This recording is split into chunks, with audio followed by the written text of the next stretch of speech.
I think it's more about the knowledge aspect. इसका interlinkage बहुत सबसे ज़्यादा है. Prelims is like a screening stage. UPSC wants to know कि whether you are a serious aspirant or not. Serious aspirant को test यहाँ करेंगे, but they have to filter out candidates here. For that you need to have a certain degree of knowledge in some of the subjects. जो UPSC का syllabus है ना 1 to लेकर 4 GS तक थोड़ा सबका पता होना चाहिए. So this is the qualifying exam, but I think सबसे ज़्यादा importance इसी को मिल रहा है आजकल because of the nature of exam which has become CSAT को भी अगर include करने को. But इसको approach करने से पहले I think it's important that we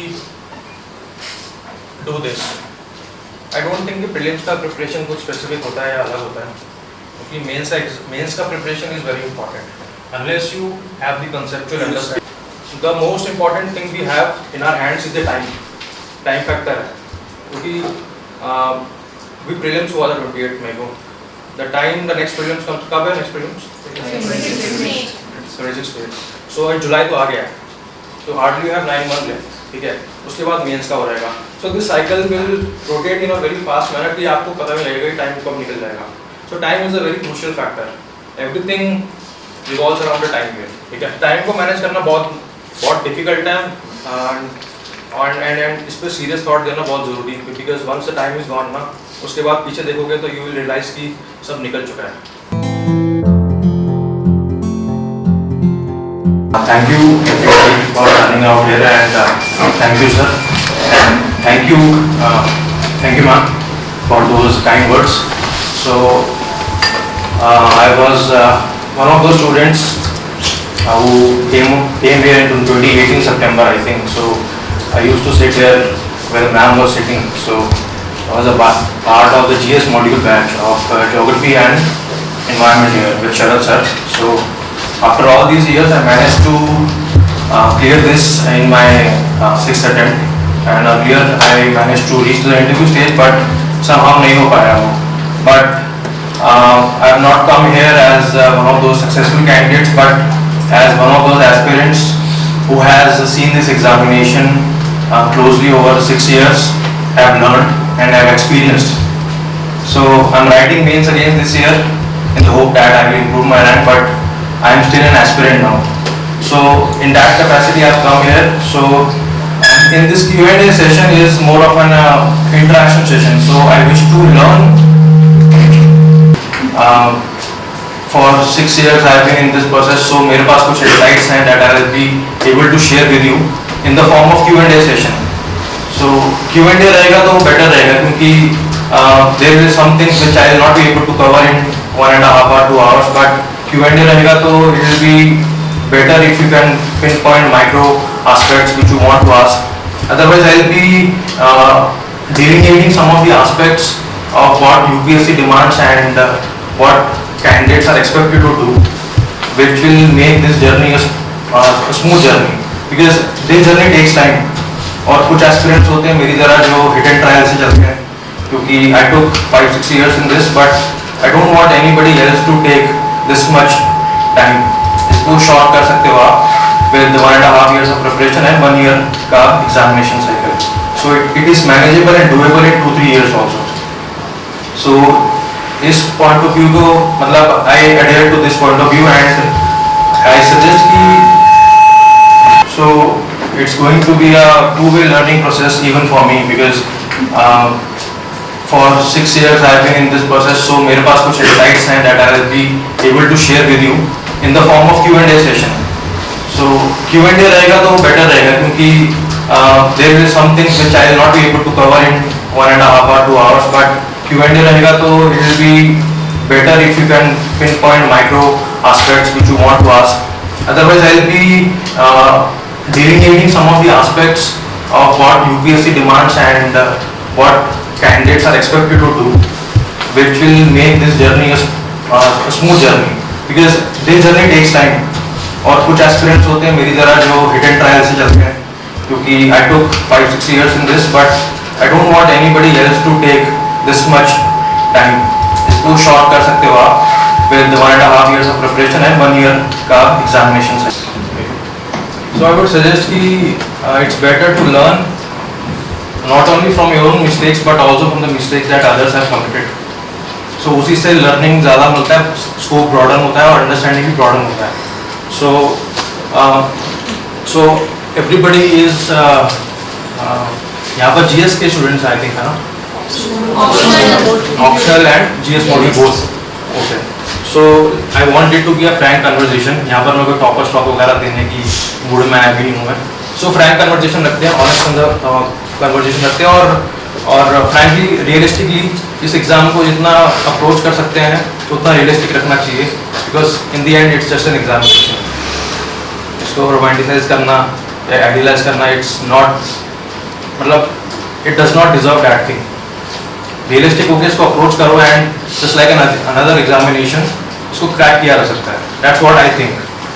ठीक है. So can I take few questions in the beginning so that I can make up my mind कि इसको किस डायरेक्शन में लेके जा सकते हैं. Need some questions. Especially regarding essay and ethics. ठीक है. I'll take some questions then I'll approach. So how to approach CSAT? Okay, prelims then. Sir, how to deal with current affairs? And should we read newspaper daily or should we read monthly magazines? Okay.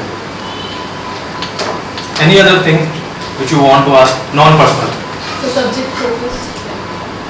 Okay. ठीक है. And geography option कितने हैं यहाँ पर? Majority. And any other optional? पगार है किसी के पास यहाँ पर? Who is thinking of taking PAGAD? Because my option was public administration. So this time I secured one of the highest, 290.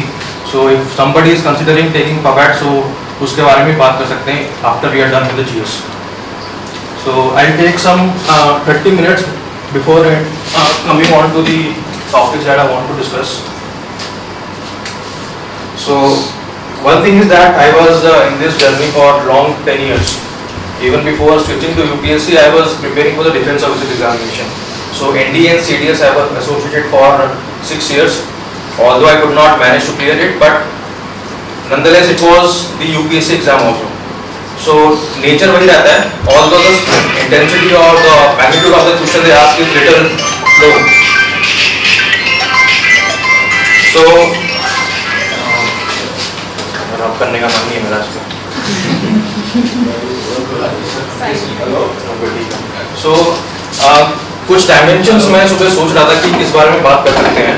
So मैंने उसके बारे में मतलब सोचा एंड वो 30 मिनट्स में आपको थोड़ा समझाऊंगा. Then based on that I will take some questions और जो आपने क्वेश्चंस पूछे हैं आई थिंक उसमें रिजॉल्व हो जाने चाहिए वो. ठीक है. So what I understood is that everybody, Gandhi Nagar देखो, मोकच्ची नगर देखो या पुणे में देखो, everybody is part of this competition, right?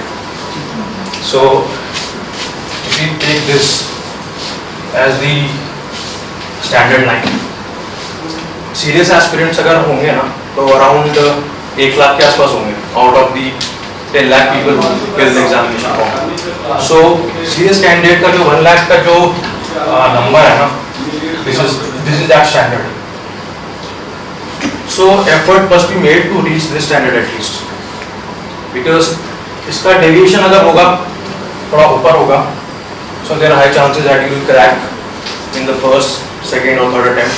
But anything below this will take you down. So this is the line which most of the serious aspirants are following. So effort must be made to reach this at least. And यहाँ पर पहुँचने के लिए there are certain things which each of us will do or does. ये कह सकते हैं कि and I have divided that into 4 aspects, 4 dimensions. For example, this is the knowledge part, this is the skill, this is the approach, and this is the qualities. So broader level पे अगर हम देखेंगे, so everything will fall in this place. And if you are able to understand this KSAQ वाला approach, everything, the strategy as well as the doubt or या to-do list जितना भी होता है, everything will fall into this place. Because unless we understand these things ना, starting to prepare UPSC is going to be very difficult.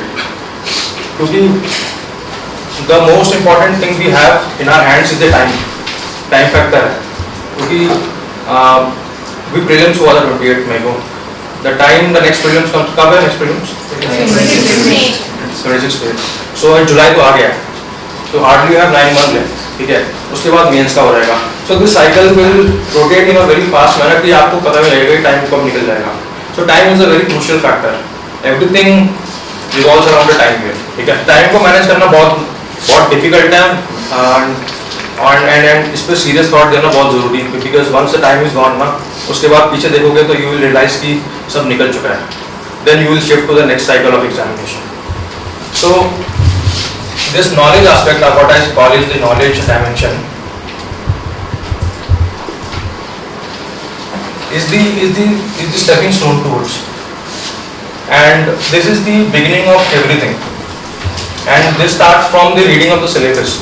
Because मेरा एक interviewing officer था, so once he told me that there is a template in every organization you want to join. There is a saying that give us what we want and we will give you what you want.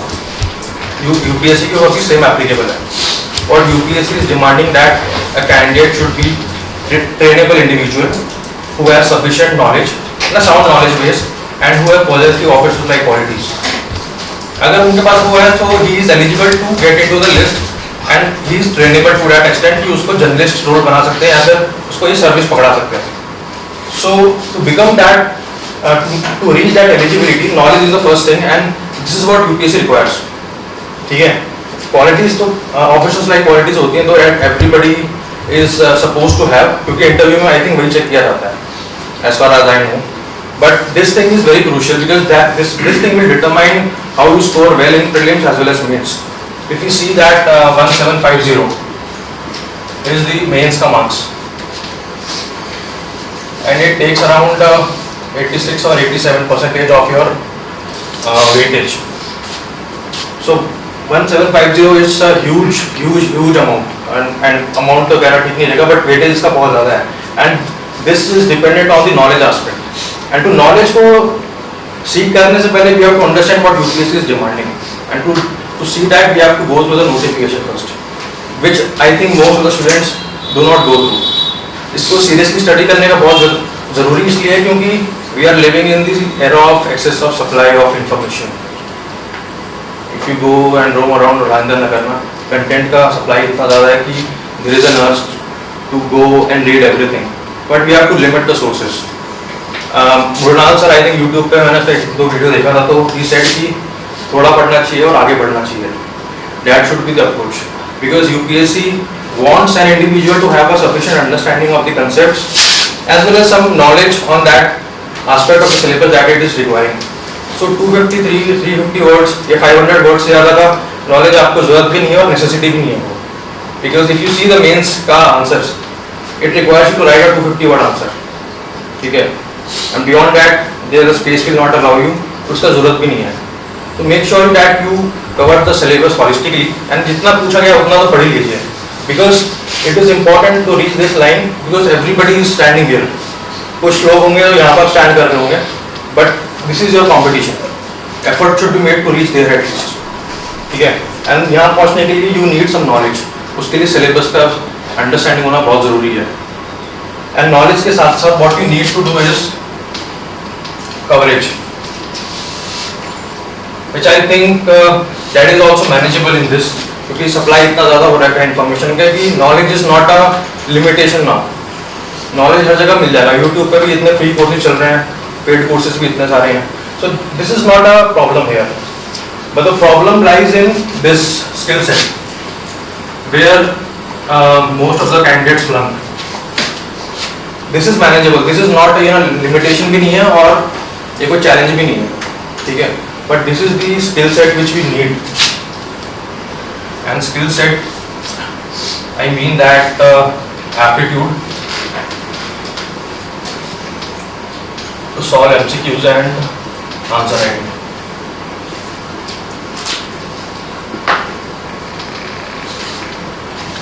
UPSC doesn't know how much you know unless you write 1750. They don't even know you. But how will they come to know that you know? By answer writing. Answer writing का importance इतना ज़्यादा है कि once you know how to express your knowledge in few words, you will scale heights and you will be able to score a decent marks to get into the list. इतना importance है. 1750 is not like 86% है. This can determine your in and out of the syllabus or either final list. Interview को तो भूल जाओ, लेकिन this will actually determine. And इसके लिए आंसर राइटिंग करना बहुत ज़रूरी है. एंड आंसर राइटिंग पे मैं जाऊँगा once I deal with current affairs. ठीक है. This MCQ is more about the prelims part. जिसने पूछा था CSAT and पूछा था ना, I think it's more about the knowledge aspect. इसका interlinkage बहुत सबसे ज़्यादा है. Prelims is like a screening stage. UPSC wants to know कि whether you are a serious aspirant or not. Serious aspirant को test यहाँ करेंगे, but they have to filter out candidates here. For that you need to have a certain degree of knowledge in some of the subjects. जो UPSC का syllabus है ना 1 to लेकर 4 GS तक, थोड़ा सबका पता होना चाहिए. So this is the qualifying exam, but I think सबसे ज़्यादा इम्पोर्टेंस इसी को मिल रहा है आजकल because of the nature of exam which has become. CSAT को भी अगर इंक्लूड करने तो, बट इसको अप्रोच करने से पहले I think it's important that we do this. I don't think कि prelims का प्रिपरेशन कुछ स्पेसिफिक होता है या अलग होता है, क्योंकि मेंस का preparation is very important. Unless you have the conceptual understanding. They will say you are sir gender discriminating. Some of ultra feminists are also there in the class.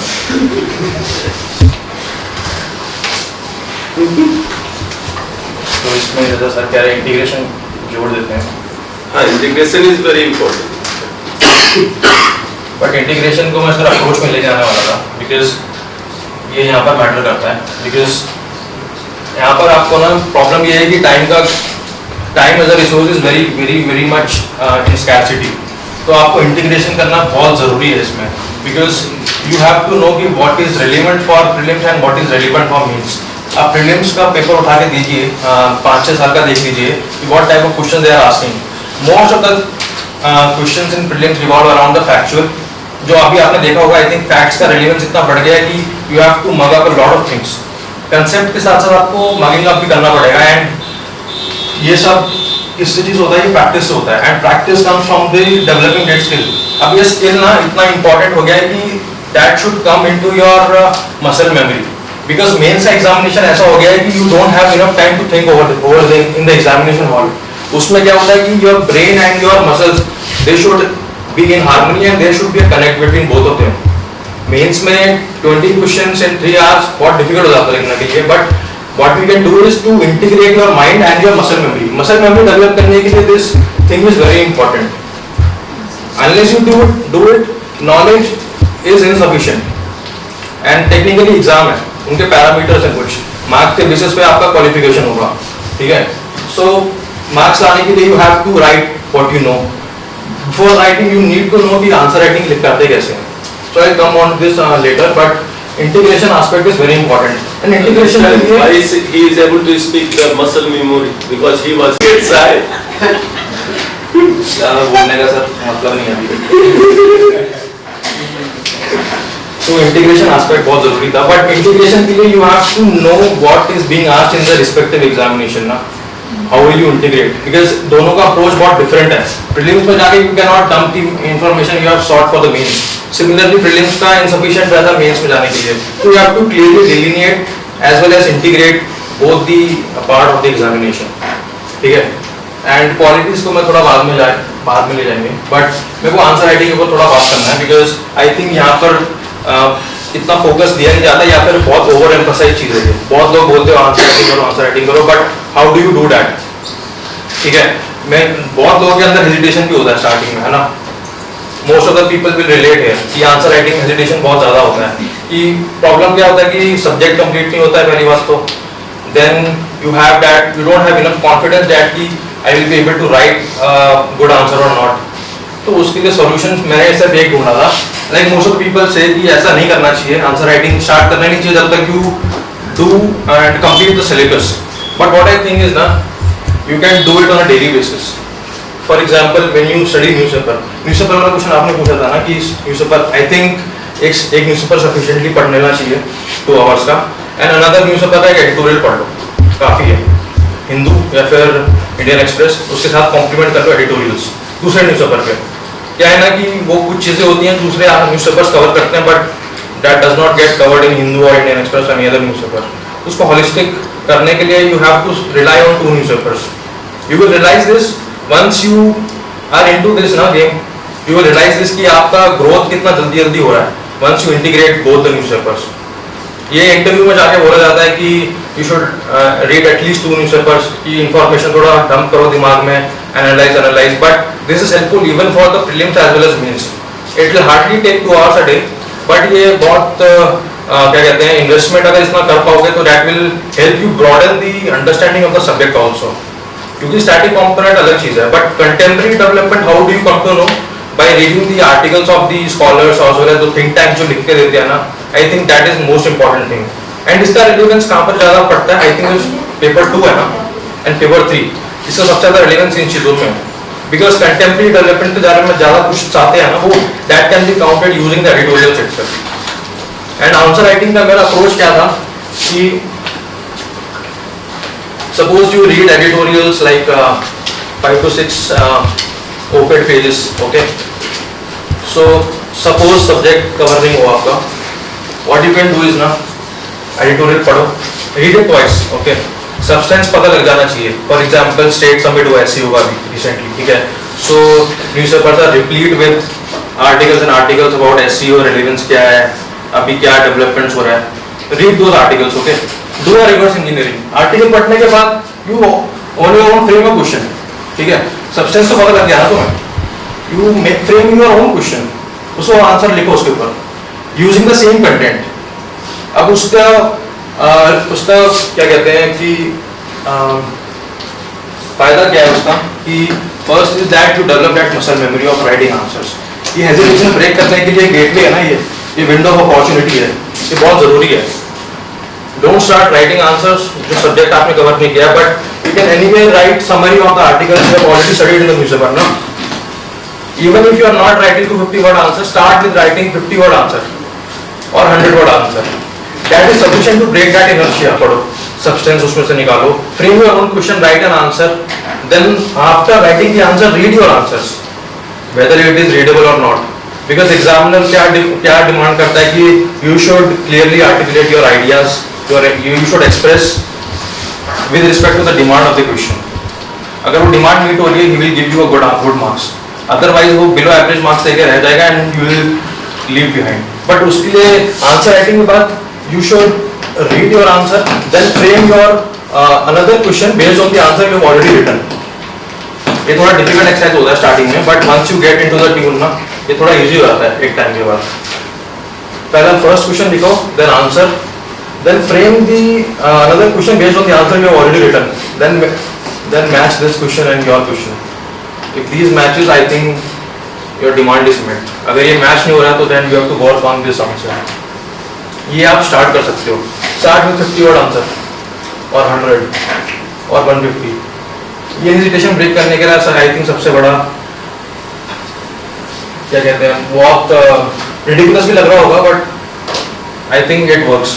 मैंने किया था ये इनिशियली 2019 में, बिकॉज प्रीलिम्स क्लियर नहीं हुआ था, so I wanted to develop this knack of answer writing. So मैं क्या करता था कि एडिटोरियल्स पढ़ता था, बट उस टाइम रेडीमेड क्वेश्चंस आते थे। सो IAS पार्लियामेंट या इनसाइड सिक्योर आपको पता ही होगा, so they gave questions based on the editorials on daily basis. तो आप उसको फॉलो कीजिए, go on to the website, questions निकालो, उनके एडिटोरियल के साथ लिंक होता है, तो read them and write answers and also post your answer. I think they will evaluate and give you the feedback. ये आप स्टार्ट कीजिए। एंड इसका सेकंड जो पर्पस सॉल्व होता है ना, कि once you are into this cycle, for example rest 300 days of your 4 prelims into 2 600 topics. Can you imagine the substance you have accumulated over a period of time?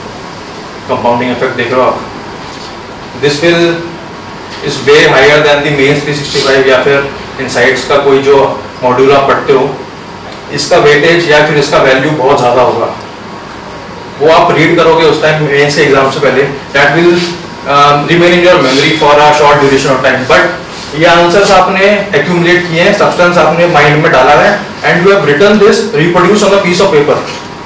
मेरा जो जिस 600 topic का जो मेरा मॉड्यूल था ना, वो आई थिंक इतना बड़ा हो गया था. So I had accumulated lots of knowledge, जो आई थिंक अभी भी मेरे सबकॉन्शियस माइंड में कहीं ना कहीं प्रेजेंट है वो. So this thing is very powerful, और I think everybody must inculcate in their daily in the daily schedule, because it hardly takes 25 minutes or 30 minutes. But जिसका जो incremental जो effect है ना preparation में, that is manifold.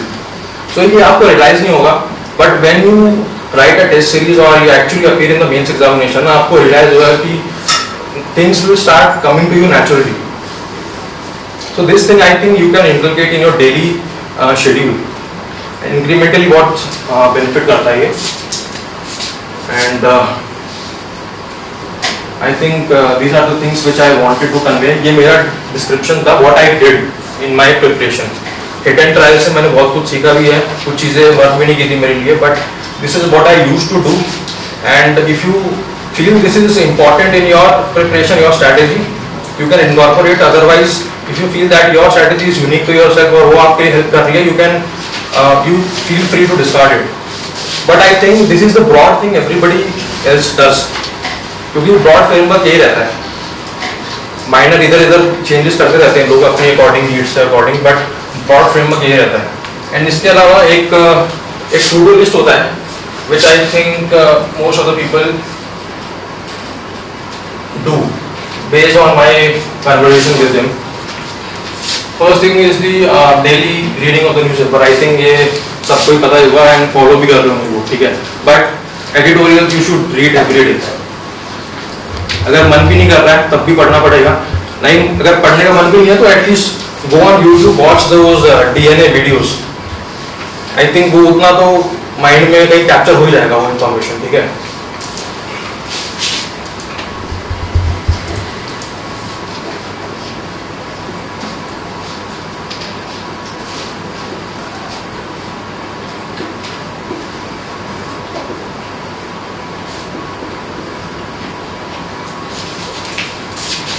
These two things relate to the skill set. ये आपका muscle memory में fit होना चाहिए, because MCQ solving is an art. बहुत लोग कहते हैं, but I also think it's a science. क्योंकि ये डेवलप किया जा सकता है. Even if you don't know how to solve questions, exam pressure में कैसे किया जा सकता है, but this can be developed. और ये क्या कब होगा? When you are in that tune of answering the MCQs. वो प्रीलिम्स से पहले एक महीना कि MCQs सॉल्व नहीं हो रहे हैं, फिर एग्जाम में परफॉर्मेंस अच्छा नहीं आ रहा है, या नॉलेज गैप है मेरे पास है. तो I think these two things will be helpful. अगर अभी से काम करना शुरू करना पड़ेगा आपको, because आपका जो कंपटीशन है ना, sorry to say this, you all are beginner here, but you are trying to reach here, ठीक है, but your competition is already somewhere here, who is looking to improve his rank. Sorry to say this, they are already rank holders who are already in the service, and everybody here is a beginner. So your competition is here. तो इसको beat करने के लिए you have to do some things that others are not doing, और वो knowledge और skill set से develop हो पाएगा. This is hard truth, but reality यही है. So this is what I think that needs to be done. मैं यही सोच रहा था कि सुबह की वैल्यू एडिशन कैसे किया जाए आप लोगों का, because everybody has gone through those strategy sessions and videos, but I think this is what I did in my last 3 to 4 years, which has helped me to score decent marks this time. So आप questions पूछ सकते हैं. If I have addressed that question, आप पूछ सकते हैं. वैसे आप कुछ पूछ रहे थे पीछे. Which stage is regarding ethics and essay? Ethics का यार, ethics is a different ball game यार. वो GS को compare मत करना उससे, because ethics is more about how your value system interacts with the situation outside. Ethics is all about understanding yourself as well as how you behave with the environment. अब ethics का paper अगर देखोगे ना, that is more application oriented. Case study को section देख लो. There is always a situation where you have to take a decision. ठीक है, तो डिसीजन मेकिंग के लिए there is some value system that is actually needed. और value system कहाँ से आता है? वो थ्योरी सेक्शन से आता है. तो आप ऑलरेडी कहीं क्लासेस ले रहे हैं क्या? एथिक्स के लिए नहीं ले रहे ना, सो आई वुड सजेस्ट कि आप अपना जो एथिक्स का जो सिलेबस कंपोनेंट है ना, वो आप कीवर्ड वाइज कीवर्ड अगर अप्रोच करेंगे ना, make short note of every word in the syllabus. एक शॉर्ट नोट बना लीजिए हर एक वर्ड का। For example compassion, sympathy, integrity, जो कॉन्स्टेंटली चेंज होती है चीज़ें, उसको डिफरेंशिएट करो, कंटेम्प्रेरी डेवलपमेंट्स को अलग रखो, ठीक है, सेग्रीगेट करो। फॉर एग्जाम्पल नॉर्मल की कहानी अगर आप पढ़ रहे हैं तो उसको अलग रख के क्या अपना नोट्स बनाना जरूरी है? नोट मेकिंग में एक्चुअली क्या होता है ना, note is about extraction, it's an organised content. Note क्या होता है, नोट मेकिंग एक्चुअली क्या होता है कि it's a different layered activity, ठीक है। For example you are studying here, so ये क्लासरूम जो नोट्स है ना आपका, ये स्टेज 1 है, because what you are writing in this registers is the layer 1 of the, but कुछ कंपोनेंट होगा जो आपके कंसेप्चुअल नॉलेज होंगे, फैक्ट्स होंगे, that will remain in these notes, but concepts को आप इग्नोर कर देंगे, that there will be something substance which will require a revisiting of that knowledge over a period of time, जो आपको retain करनी है दिमाग में लॉन्ग टर्म के लिए। तो लॉन्ग टर्म रिटेंशन के लिए लॉन्ग और रिविजन पर्सपेक्टिव से note making is very important. Notes आपको अकॉर्डिंगली बनाने पड़ेंगे और that differs from subject to subject. I think history के लिए फॉर एग्जांपल क्या होता है, टाइमलाइन अप्रोच होता है हिस्ट्री में, so history has to be studied according as a story, ठीक है। उसमें टाइमलाइन बनाओ एंड ईच टाइमलाइन या फिर एवरी ईयर जो भी डेवलपमेंट्स हो रहे हैं, you write them down in the A4 size sheet हो या फिर उससे भी बड़ा कोई शीट ले लीजिए, देन रजिस्टर दैट इवेंट्स, क्योंकि स्टैटिक कंपोनेंट में things will not change, but जो करंट डेवलपमेंट्स है, there is no point of making notes as such, which I think, because वो चेंज हो जाएंगे, then you have to revisit the notes and you have to make changes. उसके लिए आप monthly magazine follow कर सकते हो, and I think that is ample sources available in the market, ठीक है। सो आई एम सॉरी, आपका डाउट क्या था वैसे एग्जैक्टली? नॉर्मल की अगर फॉर्मूला फॉलो कर रहा है तो उसको साइड में रख के क्या उसी का नोट्स बनाना अलग से कुछ जरूरी रहता है कि वो बिना जहाँ तक मृणाल सर का नोट का मेरे को पता है कि उनका तो बहुत थिक वॉल्यूम रहता है ना, 1500 है ना, तो उसमें से कुछ रेलिवेंट चीज़ें आप एक्सट्रैक्ट करके अपने शॉर्ट नोट्स बना लीजिए ना, क्योंकि वो रिविजिट करने में 1500 पेजेस आई थिंक बहुत टाइम हो जाएगा ना आपको एग्जाम से पहले। प्रीलिम्स और मेंस दोनों के लिए कोई कंफ्यूजन है, प्रीलिम्स अलग होता है, स्ट्रेटजी वाइज मेंस अलग होता है। देखो मेन पे जो क्वेश्चन पूछा जाता है ना इकोनॉमी में, that relates to the contemporary developments, ठीक है, that is happening over a period of 1 year, 3 year, 5 year और 10 ईयर टाइम स्केल, ठीक है।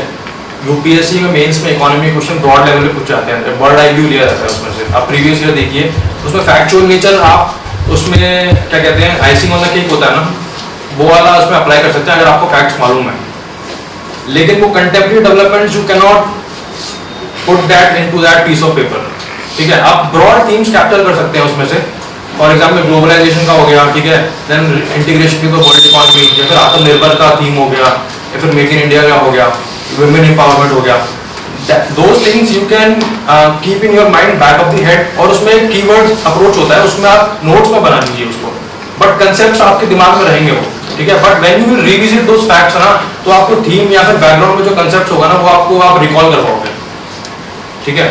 इसमें आप ऐसे सेग्रीगेशन कर सकते हैं, बट फैक्ट्स के लिए आप किसी मंथली मैगजीन को यूज कर लीजिए, आई think that will be sufficient.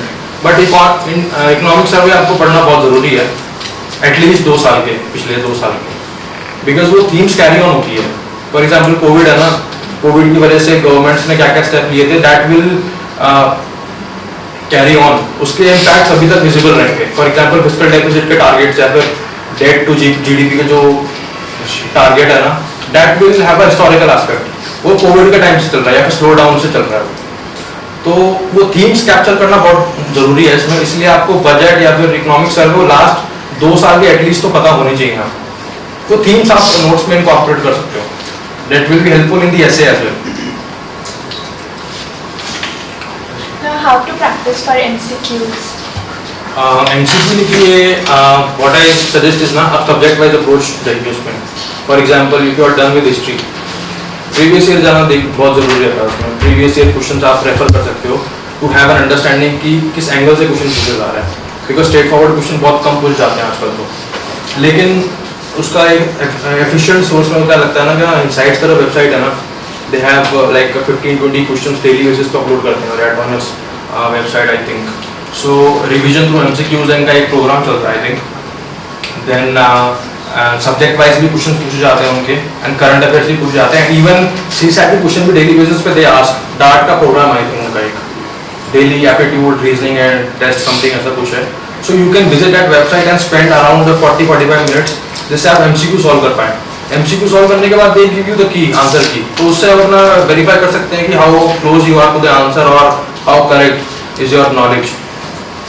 ये डेली बेसिस पे इनकॉर्पोरेट करना I think it's very important, which I did not do but I am in the capacity to tell you that ये अगर करने से बहुत रिवॉर्ड गिविंग एक्सरसाइज है ये वैसे.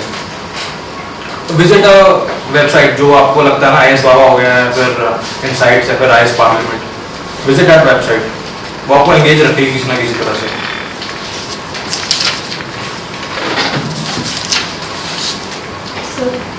सब्जेक्ट वाइज अप्रोच है, सब्जेक्ट्स को सेग्रीगेट करके फिर इंटीग्रेट करना है, फिर स्टार्टिंग से ही आप इंटीग्रेट करना. इंटीग्रेट करने का तरीका ऐसा है कि you have to understand the syllabus. Because क्या है ना कि ये एकेडमिक पॉइंट ऑफ व्यू से इसको सेग्रीगेट किया गया है या फिर एग्जाम पॉइंट ऑफ व्यू से सेग्रीगेट किया, but in reality there is no separation. For example आपका जियोफिजिकल फिनोमेना है GS1 में, that is directly linked to the disaster management of GS3. ठीक है. Similarly environment conservation has direct linkage to the geography aspect. तो वो पढ़ने के लिए आपको सिलेबस का रीडिंग करना बहुत जरूरी है और सिलेबस में ही इंटरलिंकेज डेवलप कर लीजिए. ठीक है. फॉर एग्जांपल कम्युनलिज्म और रीजनलिज्म, ठीक है, that has direct linkage to the internal security which is coming under GS3. So mind में वो इंटरलिंकेज डेवलप कर लीजिए, that will help you while studying the subject. एक सब्जेक्ट का स्ट्रेटजी होता है which I think I should share. ये rough कर दूं क्या?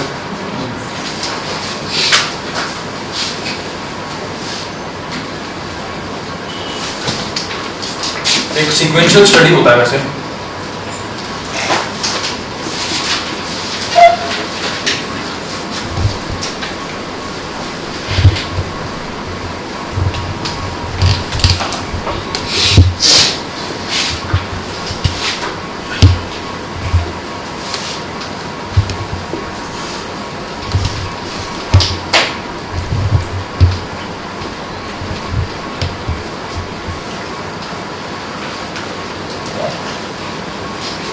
I think is relevant because geography environment अगर आप समझ लेंगे ना, history will not be very difficult for you. For example, some of the events in history are directly influenced by the geographical aspects or the क्या कहते हैं geophysical phenomena जो भी कहो आप उसको. For example, if I say that what was the need for a ring fence policy by the British, the answer lies actually in the geography, not in the events of history. Because जो India का north west frontier province है ना, that is an open door for anybody from Central Asia to come inside India. इसलिए जब history में British को ज़रूरी पड़ा कि उसको रिंग फेंस किया जाए अपने इंटरेस्ट को बचाने के लिए. So geography will give you lots and lots of answers which it seems to be a question of history. I think एक बैटल ऑफ पानीपत भी पूछा हुआ था UPSC ने रिसेंटली की कुछ साल पहले की. I think that was linked to the geography वाला टॉपिक. तो एक सीक्वेंस है ये इसको फॉलो करना पड़ेगा. हिस्ट्री में भी आपको एंशिएंट मेडिवल एंड मॉडर्न पढ़ना पड़ेगा. And until you learn modern history आप पॉलिटी समझ नहीं पाओगे, because modern history gives you the base to understand the constitution as well as Indian political system. Because everything what we have incorporated is borrowed from the British governance administration. So modern Indian history का समझ होना, world history का समझ होना is very important to understand the polity. Polity को आप ऐसे jump कर जाओगे ना, that will merely be a superficial thing. वो आपको याद करनी पड़ेगी. But if you do that modern history वाला part, polity will become very easy for you to understand. You will understand why secularism was important. Why parliamentary system of governance was important. 1935 act आप पढ़ोगे तो you will realize कि constitution में काफ़ी सारी चीज़ें 1935 act से आई गई हैं. ठीक है. So lots and lots of things will get linked when you study polity integrating with history, and history को interlink कीजिए geography environment से. I think ये sequence है जो मेरे को help किया है.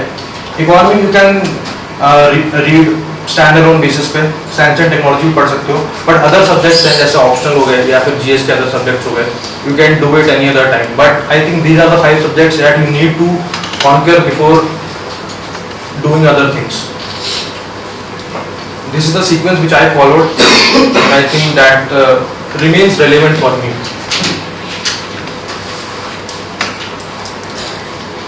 Sir, how you covered economy section? How you covered the economy section? Economy के लिए इकोनॉमी का क्वेश्चन का आप नेचर अगर समझेंगे ना, सो इट्स कंटेम्प्रेरी डेवलपमेंट पे ज़्यादा फोकस करता है. For example they ask you about the skill India mission, what are the steps being taken, या फिर for example premature industrialisation का एक कंसेप्ट है जो बोला जाता है कि Indian economy transition from Indian agriculture directly to the service sector. Manufacturing sector हमने बस मिस कर दिया उसका, ठीक है. So these are the contemporary developments which you can study parallelly, ठीक है. इसके लिए आई don't think you need any other thing, वो आप पैरेलली स्टडी कर सकते हो या फिर इसको स्टैंड अलोन बेसिस पे अलग से भी पढ़ सकते हो. But the thing is to capture the contemporary developments है. वो आपको कैसे मिलेगा कि आप जो अपना स्पैन है ना करंट अफेयर्स का, इवेंट्स का, वो बढ़ाओ. वो 2-3 साल का जो आइडियाज थीम्स है वो कैप्चर करना बहुत जरूरी है to understand how we arrived here at the economic situation.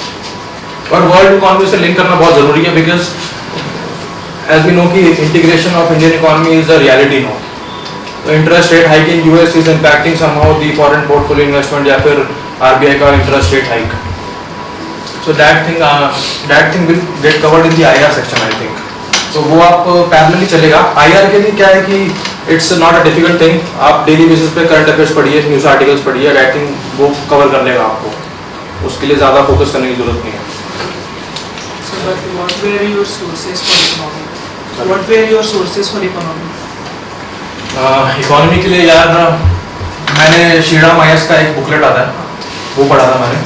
Apart from it NCERT पढ़ा था 11th का, माइक्रो एंड मैक्रो इकोनॉमिक्स, ठीक है. देन उसके बाद पिछले 4 साल के इकोनॉमिक्स सर्वे पढ़े थे एंड 2 साल का बजट, बस इतना ही. एंड न्यूज़पेपर आर्टिकल सफिशिएंट, वो बहुत मतलब वो अंडरस्टैंडिंग के लिए बहुत ज़रूरी है एडिटोरियल पढ़ना, otherwise you will not understand the linkages. और आसान तरीका क्या है कि सांसद टीवी पे जाइए और डिबेट्स देखिए या फिर कोई और पॉडकास्ट स्टार्ट कर लीजिए. फॉर एग्जांपल द प्रिंट एक चैनल है, तो उस पे they give relevant debates and eminent personalities आके दे शेयर देयर व्यूज कि how the economy is moving in which trajectory. तो उससे आप थीम्स कैप्चर कीजिए, अपना अंडरस्टैंडिंग डेवलप कीजिए. And I think UPSC will not ask anything out of the box which is already prevalent in India. They want to test you on the grounds that is already prevalent, ठीक है. They want to test your general understanding of the economy. Otherwise वो they don't want you to be an economist ना. You already हो है, you can focus on that. वो उतना sufficient रहेगा. Sir जैसे न्यूज़पेपर जब मैं पढ़ रहा था तो रिसेंटली ये साइंस एंड टेक्नोलॉजी पोर्शन होता है न्यूज़पेपर में, उसको सर एनालाइज करने में समझने में दिक्कत हो रही है. जैसे अभी रिसेंटली न्यूज़ में चल रहा है वो ग्रेविटेशनल वेव्स वाला, तो वो पोर्शन मुझे समझ में नहीं आ रहा था. तो क्या बेसिक एनसीईआरटी जो क्लास 11 की है वो पढ़ना सफिशिएंट होगा बेसिक वाला पोर्शन कवर करने के लिए science and tech? Science and tech में क्या होता है ना कि बहुत रेलिवेंट जो चीज़ें हो रही है ना कंटेम्प्रेरी टाइम्स में वो पूछी जाती हैं. आप मेंस को उठा के देखिए, ठीक है. ग्रेविटेशनल वेव्स का आप क्वेश्चन का सिलेबस अगर आप सिलेबस पढ़ेंगे ना तो इसमें स्पेसिफिकली लिखा हुआ है कि application in our daily lifes. So they are not going to directly ask you what are gravitational waves और साइंस क्या है उसका, but how it is impacting your day to day lifes, ठीक है. उसका इम्पैक्ट एनालिसिस आपको पता होना चाहिए, ठीक है. ऑल्दो ग्रेविटेशनल वेव्स के समझने के लिए आपको थोड़ा बैकग्राउंड चेक करना पड़ेगा, बट उसके लिए आई थिंक मैंने कुछ एनसीईआरटी फॉलो नहीं किया था साइंस एंड टेक के लिए, बट मैंने यूट्यूब वीडियोस जाके मैंने देखे थे, बिकॉज साइंस मेरे लिए बहुत बड़ा वीकनेस था उस टाइम मेरे लिए. सो मैंने कंसेप्ट को थोड़ा सिंपल वे में अंडरस्टैंड करने के लिए मैं यूट्यूब पे जाके सर्च करता था कि what is nano technology, biotechnology क्या है, या न्यूक्लियर मेडिसिन क्या है. इस चीज़ के लिए मैंने बहुत सारे सोर्सेज प्रेफर किए थे. सो एक सिंगल सोर्स नहीं कह सकता साइंस एंड टेक के लिए. आई थिंक वो आप करके देखिए, देन शरद सबके भाई I think he will help you out. What are the sources that you refer for history? History specific पूछ सकते हो आप, एंशिएंट मेडिवल क्या? All three. ऑल थ्री के लिए ना. इसमें एंशिएंट हिस्ट्री के लिए यू कैन राइट डाउन कि मैंने ओल्ड एनसीईआरटीज पढ़ी, ठीक है 11th की 12th की जो भी NCERT ओल्ड है ना बस वही रेफर किया था। मेडिवल हिस्ट्री के लिए आई थिंक NCERT बहुत लोग कहते हैं बट आई डोंट थिंक कि इतना आपको टाइम देना चाहिए बिकॉज हार्डली 2 क्वेश्चंस कम और ज़्यादा 3 क्वेश्चन पूछ जाते हैं प्रीलिम्स में, मेंस में तो रेलिवेंस ही नहीं उस चीज़ का। NIOS एक मटेरियल है I think that covers around 250 pages में पूरा मेडिवल हिस्ट्री कवर कर लेते हैं and I have not seen any question coming in prelims examination which is out of NIOS वाला material जो 250 words का है 250 pages sorry. So I think NCERT skip करके आप NIOS का material रेफर कर सकते हो, that will help and reduce your time कि कितना पढ़ना है कितना नहीं, but make sure कि आप thoroughly पढ़ रहे हो उसको because बहुत अंदर in depth में knowledge डिमांड करते हैं। For example बहादुर शाह का क्वेश्चन आया हुआ था इस टाइम, एक गुजरात रिलेटेड कोई क्वेश्चन था, that demands in-depth reading of that topic medieval history के लिए। modern history के लिए I use spectrum, but कुछ चीज़ें spectrum में कवर नहीं होती। for example land reforms जो ब्रिटिश ने किए थे I think that is being missed out, उसके लिए आप NCERT go through कर लेना एक बार। NCERT का basic reading करना is sufficient, ठीक है। apart from it मैंने इसके अलावा कुछ source रेफर नहीं किया था history के लिए and I revised them multiple number of times, for example 4-5 times मैंने revise किया था so that it gets registered in my brain। And for culture? उसके लिए मैंने 11th का NCERT फॉलो किया था, वो आप फॉलो कर सकते हैं। कल्चर के लिए स्पेसिफिकली कुछ मेन सोर्स नहीं है बिकॉज जो जैसे क्वेश्चन पूछ जाते हैं कल्चर में आई don't think that is sufficient enough, but वो अंडरस्टैंडिंग डेवलप करने के लिए बहुत ज़रूरी है। Apart from it Nitin Singhania पढ़ सकते हो, वो भी अच्छा बुक है, बट जो हिंदू में आर्ट एंड कल्चर का एक सेक्शन आता है आई थिंक वो आप डेली बेसिस पे रेफर कीजिए, वीकली बेसिस पे आता है आई थिंक वो रेफर कीजिए आप। सॉरी डेली मतलब संडे मैगजीन में आता है ना, वो आप रेफर कर सकते हैं। आर्ट एंड कल्चर का यार ऐसा है कि इट्स वेरी वेरी वास्ट, तो उसमें if you are standing here on this standard line ना, if you are standing here so it is difficult for everybody if it is difficult for you, if you are below that it is difficult for you, more difficult for you.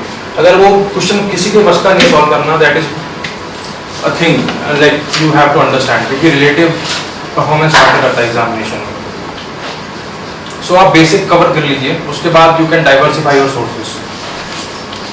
And world history के लिए क्या है कि world history का relevance इतना नहीं होता क्योंकि हर 2 साल के स्किप करके क्वेश्चन पूछते हैं उसमें, बट रेलेवेंस उसका कहाँ पर है मॉडर्न हिस्ट्री में। मॉडर्न हिस्ट्री में for example I tell you कि नेपोलियन जब फ्रांस में जब उसने he took over the power, there was a fear in British India that Napoleon might attack British Indian territory, so उसके लिए उन्होंने रिंग फेंस स्टार्ट किया था। Napoleonic fear was one of the reasons कि why ring fence was started. So world history को आप interlink करोगे ना मॉडर्न हिस्ट्री से, that will give you a true picture, आपको कंसेप्ट बहुत अच्छी तरह समझ में आएगा, कंटेक्स्ट भी समझ में आएगा। तो वर्ल्ड हिस्ट्री के लिए आई did not use any other source, vision का एक मॉड्यूल आता है, एक हाँ विजन का एक वर्ल्ड हिस्ट्री का मॉड्यूल है, बट उसको पढ़ने से पहले एक प्रतीक नायक का वीडियोज है मृणाल की, वो मैंने रेफर किया था, वो स्टोरी से सुनाता है वो, तो आप वो वीडियोस रेफर कर सकते हो, वो आपका टाइमलाइन दिमाग में रजिस्टर कर देगा, then you can go and read the vision वाला मटेरियल वर्ल्ड हिस्ट्री का, that will be sufficient I think, more than sufficient. How do you resolve the time management issue? किस चीज़ में? प्रिपरेशन में, exam में? During the preparation. GS optional and then during the classes, so how do you plan it? Strategy है ना वो unique होता है सबका, because 1000 people clear this examination, सबका 1000 डिफरेंट स्ट्रैटेजीज हैं, so strategy has to be your own unique, क्योंकि वो रिलेटिव स्ट्रेंथ्स रिलेटिव वीकनेसेस सबके डिफर करते हैं, ठीक है। You may be madam having a strength in economy but others don't have it, so दूसरे लोगों को इकोनॉमी पर ज़्यादा टाइम देना पड़ेगा and may B you will require some more time in history, तो आपको वैसे प्रायोरिटाइज करना पड़ेगा अपनी रिलेटिव स्ट्रेंथ और वीकनेस के according. But what I think is कि your 4 to 4.5 hours I think should go in those aspects of covering newspapers, बहुत भी ज़्यादा हो गया हमें, not more than 3 hours of reading the newspaper and solving and answer writing on daily basis. Rest out of 8 or 9 hours what you study, you can adequately devote to other subjects what you already studied, या फिर उसको mix up कर लीजिए, whatever you think is suitable for you. But make sure when you are giving 8 to 9 hours of your day, na, those 8 to 9 hours should be your most productive time. ऐसा नहीं होना चाहिए कि when you are sleepy and you are beginning with something, because वो momentum create नहीं हो पाता है, and the ability to receive or grasp that information comes down significantly when you are not productive, और आपका potential बहुत कम होता है। तो मेक श्योर कि अपना प्रोडक्टिव टाइम पे ही पढ़िए, आपको दिन में पढ़ना है दिन में पढ़िए, रात में पढ़ना है as you wish, but you can divide this time because this thing remains constant, everybody is doing this, so you cannot escape this, you have to do this at any cost, because आपका competitor अगर कर रहा है तो you have to do this, but this thing will depend on your relative strength and weakness, how you prioritize, and for this I use this approach, and optional अगर आपको carry on करना you can mix up optional as well. What will be the strategy for time management in CSET? Because many times we are just engaging with solving numericals, which get solved, but they take a lot of time. And in wake of that, variance with other questions also. यार ये जो trend change हुआ है ना, I think ये last 3 साल से हुआ है, Yeah. क्योंकि Because you can solve them out, they will take your time. 2019 से पहले आई डोंट थिंक कि सीसाइट इतना रेलेवेंट भी था, कोई बात भी करता है इस बारे में, Right. क्योंकि जीएस पे फोकस रहता था, बिकॉज अब नाउ सीसाइट इतना डिफिकल्ट कर दिया है, एंड उसके लिए क्या है ना कि आपको थोड़ा अडेप्ट करना पड़ेगा आपको। इसमें 3 सेक्शन होते हैं ना, लॉजिकल रीजनिंग होता है, एंड देन क्वांट होता है, एंड एक रीडिंग कॉम्प्रिहेंशन होता है। सो लोगों का स्ट्रैटेजी क्या रहता है ना कि वो अपने स्ट्रेंथ्स पे खेलना चाहते हैं, बिकॉज यूपीएससी रिक्वायर 66 मार्क्स होंगे, सो अपने स्ट्रेंथ्स के बेसिस पे खेल के they want to clear this examination, but what I think is that कि इतना आपको रिवॉर्ड देगा नहीं आपको, but you have to identify those questions जो रिलेटिवली वीक हैं इसमें, बिकॉज ट्रेंड क्या है कि लास्ट ईयर आई थिंक 2022 में मैथ्स का कंपोनेंट बहुत इजी कर दिया था, इंग्लिश कॉम्प्रिहेंशन डिफिकल्ट कर दिया था। This time English comprehension has been made little easy, maths का डिफिकल्ट हो गया था, that's why most of the people flunked in mathematics. So आपको क्या करना पड़ेगा कि you have to come with a mix of questions from 3 different aspects. आपको लॉजिकल रीजनिंग भी सॉल्व करना है, क्वांट भी सॉल्व करना है, रीडिंग कॉम्प्रिहेंशन भी सॉल्व करना है। There is no going back. आपको एक स्ट्रेंथ पे खेलने जाओगे तो आई थिंक वो आपको बैकफायर भी कर सकता है, and most of the people I have interacted जिसका फेल हुआ सीसेट, आई थिंक उन्होंने अपनी स्ट्रेंथ पे खेलने की कोशिश करी थी, they ignored the other aspects. CSAT में क्या किया था मैंने इस बार, आई टेल यू कि I scanned paper 5 minutes before starting the paper, क्यों मुझे पता लग गया था कि आइडिया लेना था कि मैथ्स का डिफिकल्ट है या फिर इंग्लिश डिफिकल्ट है या लॉजिकल रीजनिंग डिफिकल्ट है, तो उससे एक आइडिया मिल गया था। So I came to know कि इंग्लिश थोड़ा रिलेटिवली इजी पूछा गया, तो I attempted all the English questions. Then maths में फिल्टर आउट करना व्हाट इज, उसमें जरूरी ये रहता है कि if in maths subject you are identifying the most easiest part of the questions, you can always do them correctly, that will add to your marks. Similarly logical reasoning में भी यही concept apply किया था मैंने, you can do that. And the change pattern of the questions in the GS1. Is there any strategy that you have used? Like you have said, you gave this year as well, right? So any strategy that you are using for that particular contest? मेरे को क्या लगता है ना, personal level पे doable paper था ये। Yeah, like lots of questions are doable. Like some of, like just say the presidential voting pattern. So if you go with the regular flow, what we have been reading, nobody goes for counting the vote share of the states. So that has been something that was out of the box that you cannot expect. Like ideally you should read it out because presidential election was in news and there is a pattern of voting. But that was not in the regular curriculum which all the coachings and everyone was teaching out. So what depth we have to cover? Like you said, the knowledge thing is a skill set. So till what depth that knowledge has to go?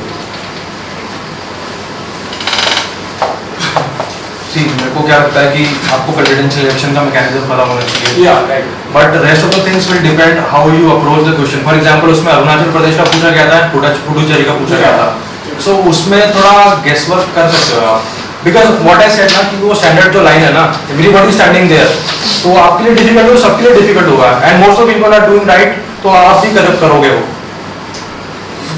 This is my perspective what I say, but अगर वो question इतना tricky पूछा गया है तो I think कि अगर उसको रिस्क लेने की अटेम्प्ट करने की जगह आप उसको छोड़ भी सकते थे। Not every ball has to be played ना, आपको क्वेश्चन को रिस्पेक्ट भी करना पड़ेगा। If that question is been made बहुत डिफिकल्ट बना दिया, you have to skip at any cost. There is no chance of ego coming in between कि मैंने प्रेसिडेंशियल इलेक्शन पढ़ा था तो मेरे को कवर करना ही है, अटेम्प्ट करना ही है। Somehow you have to skip that part also. But जो अदर एस्पेक्ट्स है ना वो डुएबल थे। फॉर एग्जांपल मैपिंग के क्वेश्चंस थे, तो वो रिपीटेड रिवीजन से आपको मतलब क्लैरिटी आ ही जाएगा और वो क्वेश्चन अटेम्प्ट आप कर ही पाओगे. 40 to 45 question I think would have been done irrespective of the fact कि ऑप्शंस कैसे बनाए थे, but you can always do with the practice you have sufficient practice. आप डेली बेसिस पे क्वेश्चन सॉल्व करोगे ना, that thing will be ingrained in your memory और आपको मसल मेमोरी डेवलप हो जाएगा. There is a knack of solving MCQ questions. अगर आपको डेवलप कर लोगे ना, UPSC prelims will not be a difficult thing for you. And before the prelims आप टेस्ट सीरीज को अगर ज्वाइन करते हैं तो मेक श्योर कि आप 40 to 50 टेस्ट हमेशा लिख रहे हैं. वो एक फ्लो होता है, एक जोन होता है, वो जोन में लाई करना आपके लिए बहुत ज़रूरी है. प्रीलिम्स में एक स्ट्रैटेजी मेरा ये रहता है कि I don't scan all the question paper. मतलब मैं पढ़ता कुछ नहीं हूँ. I take 1 page at a time, 1 question at a time and 1 option at a time. तो वेदर और नॉट कि प्रीलिम्स का पेपर टफ है ईजी है, मेक श्योर कि आप अपना जो प्रेजेंस ऑफ माइंड है ना वो एक क्वेश्चन पे फिक्सेट करके रखेंगे तो उतना बेटर रहेगा. अगर आपका क्वेश्चन रेजिडेंशियल इलेक्शन का भी अगर गलत हो रहा है ना, that should not affect your subsequent questions. So it's a skill which you have to develop.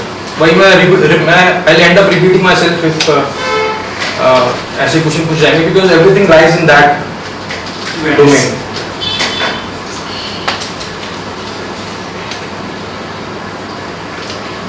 Anything else you would want to ask? किसी सब्जेक्ट में या फिर किसी माइक्रो लेवल पे या पॉकेट किसी ऑप्शनल हो गया.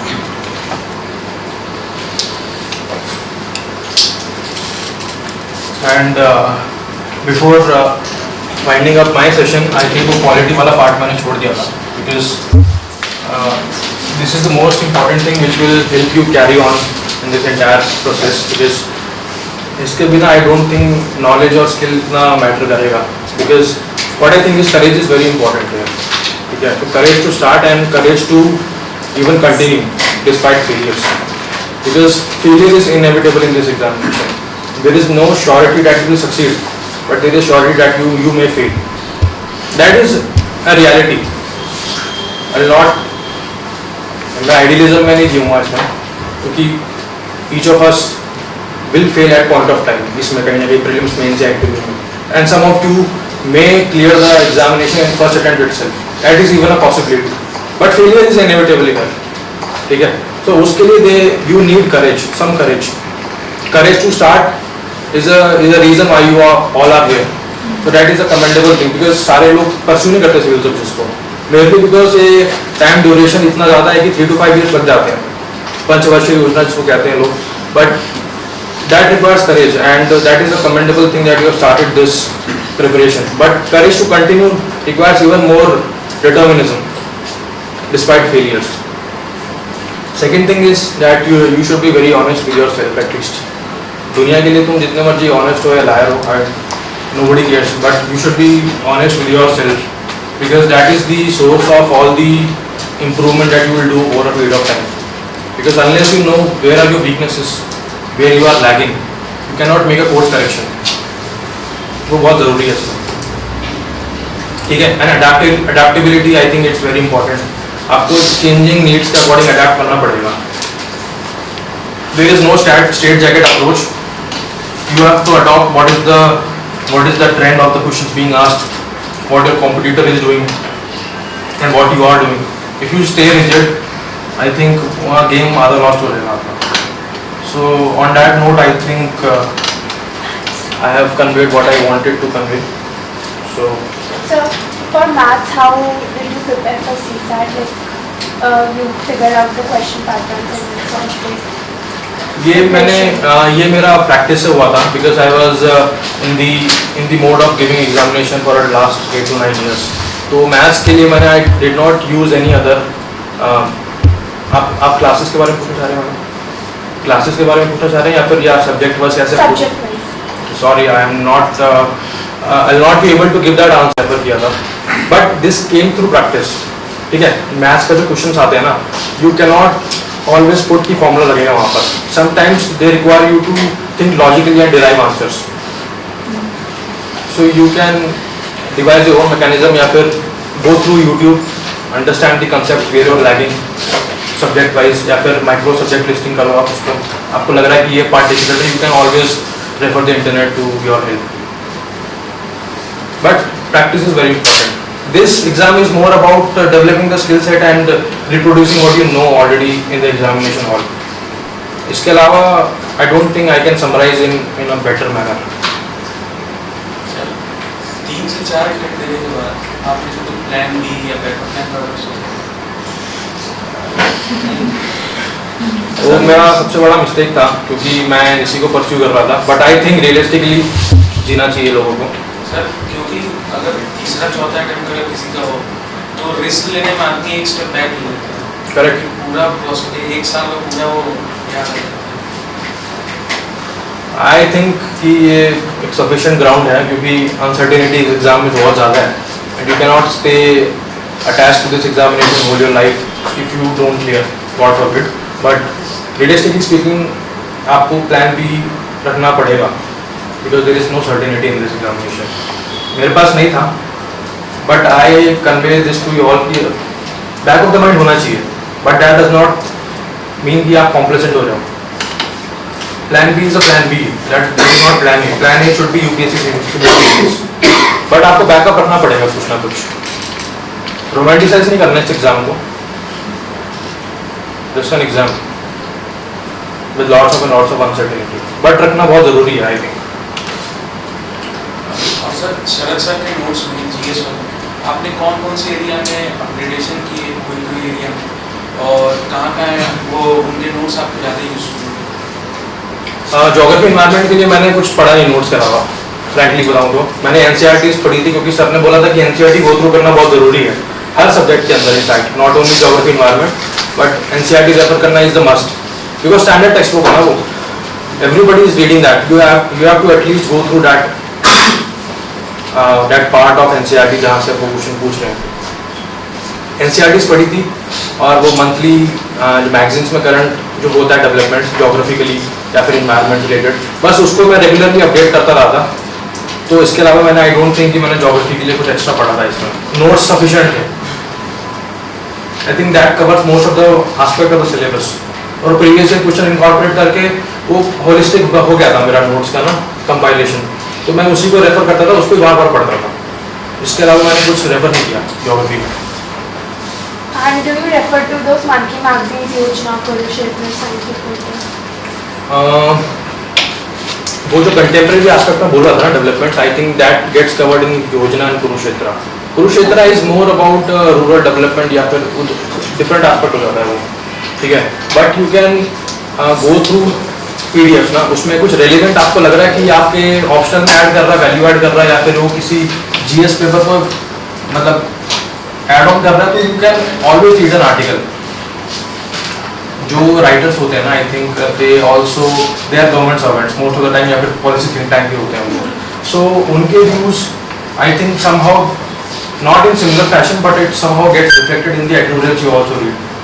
सो वो ज़्यादा डिफरेंट नहीं होंगे but somehow it is coming from a government authenticated magazine so it carries a wait.